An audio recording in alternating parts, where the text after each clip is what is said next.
Moi, je ne suis pas du tout stressé. La vie associative à Pélussin. La vie associative à Pélussin, c'est quoi? C'est environ une centaine d'associations, gérées et animées par probablement plus de 500 bénévoles. C'est sans doute plus de 2000 adhérents qui habitent la commune. Et c'est assurément plus de 10 000 personnes qui bénéficient des services, activités ou actions qui sont mises en place par ces associations. On ne maîtrise pas vraiment tous ces chiffres, mais ce qu'on sait, c'est que les associations pélussinoises rythment la vie de la commune et participent à son rayonnement. Elles œuvrent tout azimut pour le loisir, le sport, la culture, le patrimoine, le social, la santé, l'agriculture, l'artistique, l'éducatif, la nature, le bien-être. Elles s'adressent aux enfants, aux jeunes, aux aînés. Elles tissent du lien, et aux adultes aussi. Elles tissent du lien, créent des événements et permettent le développement personnel et collectif des habitants du territoire. Elles sont essentielles et indispensables.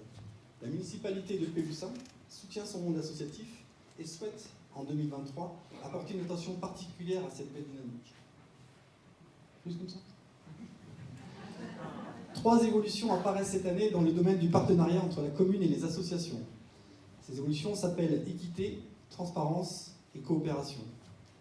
Équité planera, elle, sur les aides financières directes à travers 2 nouveaux formats de subventions. Une subvention de fonctionnement, destinée à subvenir aux charges de fonctionnement des associations, et une subvention de projet d'action, destinée à contribuer à la réalisation d'actions portées par ces associations ou ces collectifs d'associations.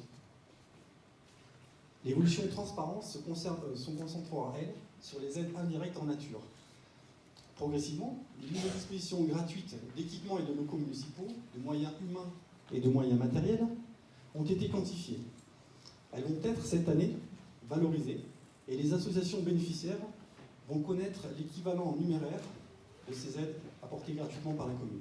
L'intention, ce n'est pas de pointer du doigt un abus d'usage, ou de déduire des euros d'une subvention de fonctionnement ou de projet qui serait accordée. L'intention, c'est plutôt de prendre conscience collectivement du coût réel de mise à disposition de ces biens communs et d'apprendre à être plus efficaces dans leur gestion et leur utilisation au quotidien.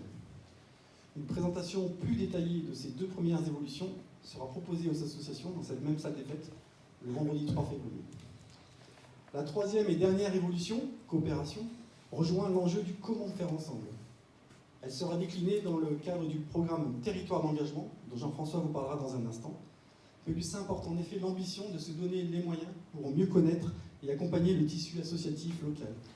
Les objectifs à court terme sont apprendre à parler un langage commun, mutualiser les moyens humains et matériels, et surtout coopérer pour animer ensemble la vie de notre petite ville de demain. Merci de votre écoute, et je passe le micro de parole à